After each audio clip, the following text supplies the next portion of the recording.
Hi friends, Sunday story telling time లోపల ఒక story.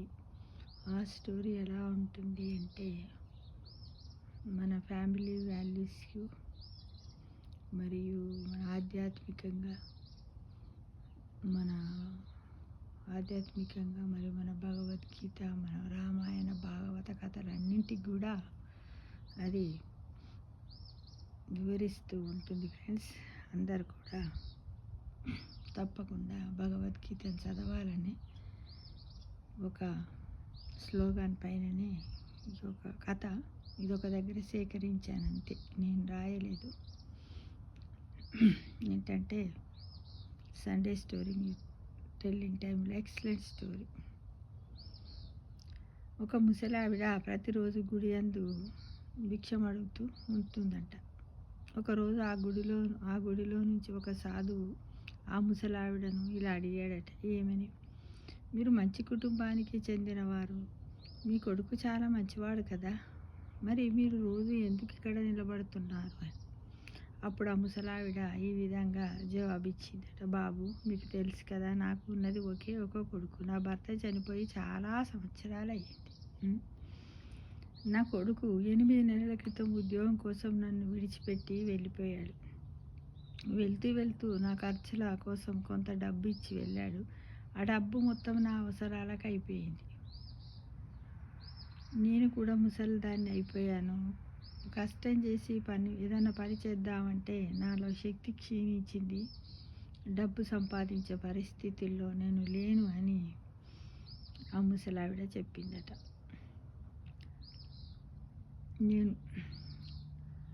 అందుకే నేను గుడి ముందల ఇలా భిక్షం అడుక్కుంటున్నా అని చెప్పిందంట. ఎవరు? ముసలావిడ. చెప్పితే సాధువుకు చాలా బాధ అనిపించిందంట. ఇంత ముసలామె ఏంటిది, వాళ్ళ కొడుకు మంచి ప్రేమగా అనురాగంగా ఉంటుండే, చాలా కష్టపడి పిల్లోడిని పెంచింది భర్త పోయిన తర్వాత, అట్లెందుకు చేస్తున్నాడు అని ఆయనకి చాలా బాధ అనిపించిందంట. అనిపించి అప్పుడు ఆ సాధువు ఇలా అడిగాడట, ఏమని? నీకోసము మీ కొడుకు డబ్బు పంపుతలేడా అమ్మ అని అడిగిందట. అడిగితే ఆ ముసలావిడ ఏమని చెప్పిందట, నా కొడుకు ప్రతి నెల నా కోసం ఒక రంగు కాగితం పంపిస్తుండు. నేను ఆ కాగితాన్ని ప్రేమతో ముద్దు పెట్టుకొని నా కొడుకు జ్ఞాపకార్థంగా ఆ కాగితాన్ని గోడకు అంటిస్తున్నా అన్నదట. సాధువు ఏమనుకుంటాడంటే, తను ఆలోచించిండు, రంగు కాగితం ఏంటి, గోడ కంటించడం ఏంటి, రంగు కాగితం పంపించిండు అంటే సాధువుకు ఆలోచన వచ్చిందంట, బహుశా చెక్కు రూపంలో పంపాడో ఏమో, ఈమెకు చదువు రాదు కదా అని అనుకొని సాధువు ఆమె ఇంటికి వెళ్ళి చూడాలని తన మనస్సులో అనుకున్నాడట. మరుసటి రోజు సాధువు ఆమె ఇంటి లోపల ఉన్న గోడను చూసి వాళ్ళ ఇంటికి పోయిండు సాధువు. తెల్లారి నేను మీ ఇంటికి వస్తానమ్మంటే సరే మంచిది రా అన్నదట. ఆ సాధువు ఏం చేశాడు, తెల్లారి వాళ్ళ ఇంటికి పోయిండు. పోగానే లోపలికి పోయి అటు చూసే వరకు అవన్నీ గోడ మీద అంటేసిందట. అంటే అవన్నీ ఏంటి, సాధువు ఆలోచించినట్టుగానే అవన్నీ చెక్కులు అనమాట. 8 చెక్కులు ఉన్నాయట. అంటే ప్రతి 8 నెలలు అయింది కదా, నెలకొక చెక్కు పంపిందట. ఒక్కొక్క చెక్కులు ఎన్ని పైసలు పంపిండి, 50,000 రూపాయలు పంపిండట. ఈ ముసలావిడకు చదువు రాదు కదా, అందుకోసం అది ఏందో అనుకొని, నా కొడుకు ఎంత ప్రేమతోటి నాకు ప్రతి నెల పంపుతున్నాడు, అదేందో అనుకున్నది. ఆ విధంగా తన కొడుకు పైసలు పంపకున్నా కూడా కొడుకును నిందిస్తలేదు.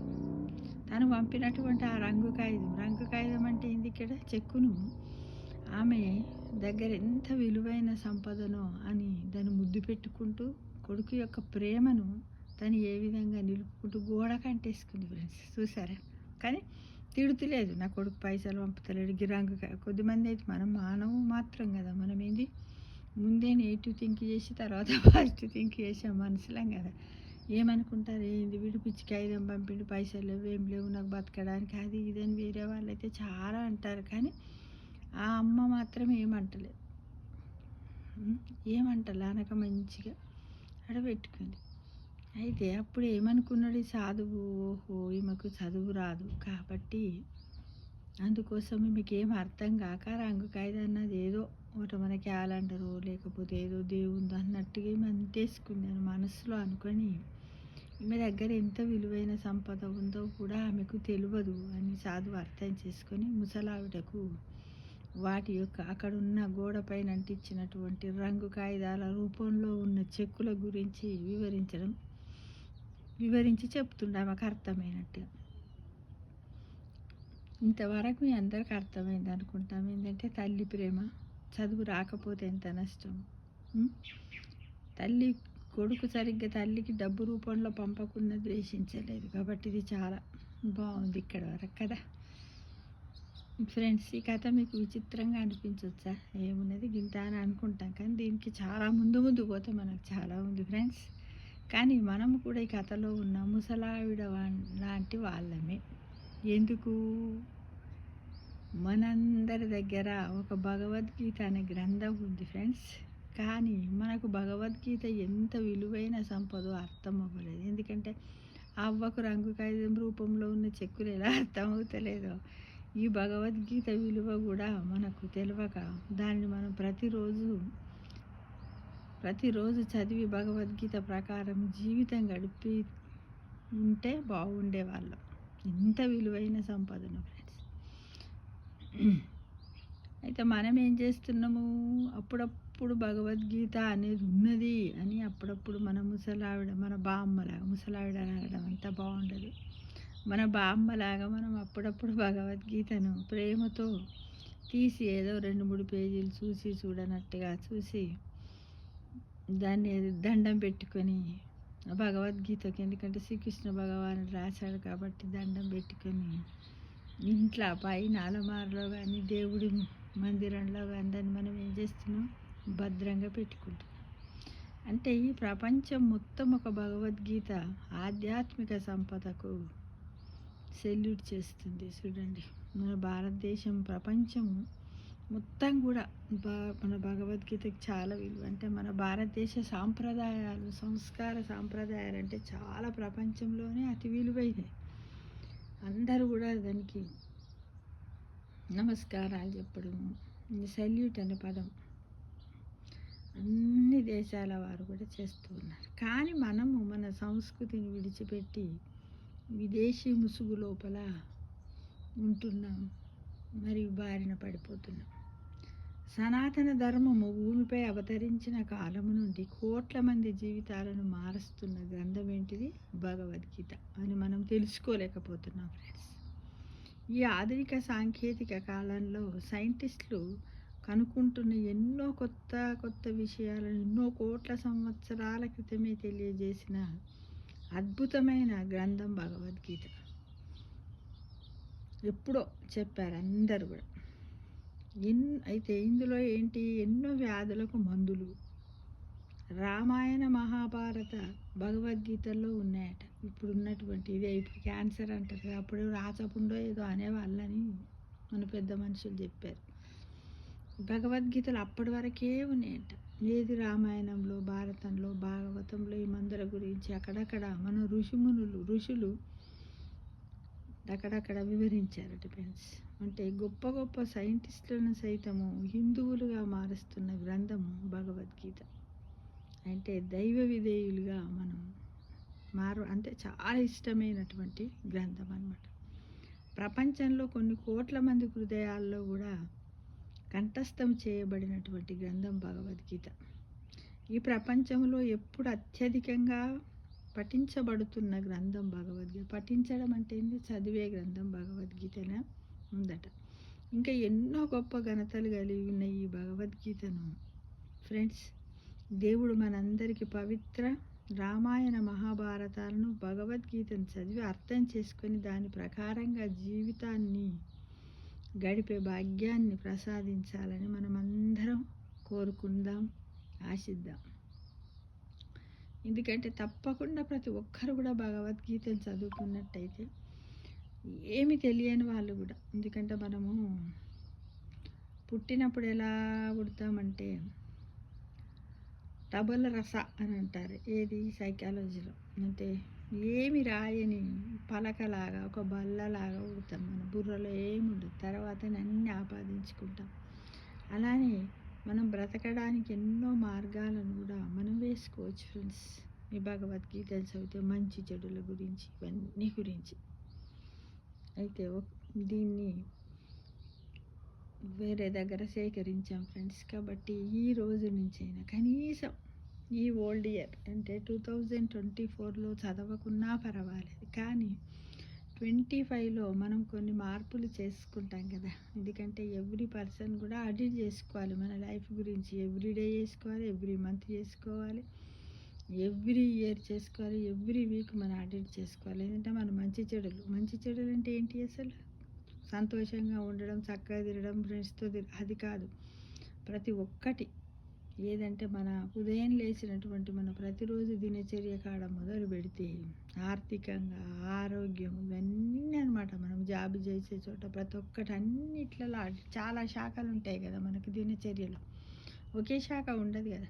ఆ శాఖలన్నింటిని మనం ఆడిట్ చేసుకొని ఈ 2024లో చేసినటువంటి వీటినన్నింటిని వదిలిపెట్టి 2025 ఇప్పుడు న్యూ ఇయర్ అంటే క్యాలెండర్ మారబోతుంది. నిజాన్ని చెప్పాలంటే మన న్యూ ఇయర్ ఉగాదియే, కానీ ఈ క్యాలెండర్లో ఉన్నటువంటి అంకెలు, నెలలు మారుతాయి. ఎందుకంటే మనం ఆంగ్ల సంవత్సరాదినే మనము ఒక అకాడమిక్ ఇయర్గా ఎప్పటి నుంచో భావిస్తున్నారు. కాబట్టి ఒక ఎజెండా చేసుకోవాలి. దాంట్లో మొట్టమొదట ప్రతి ఒక్కరు కూడా ఎజెండాలో ఏం పెట్టుకుంటారు ఫ్రెండ్స్?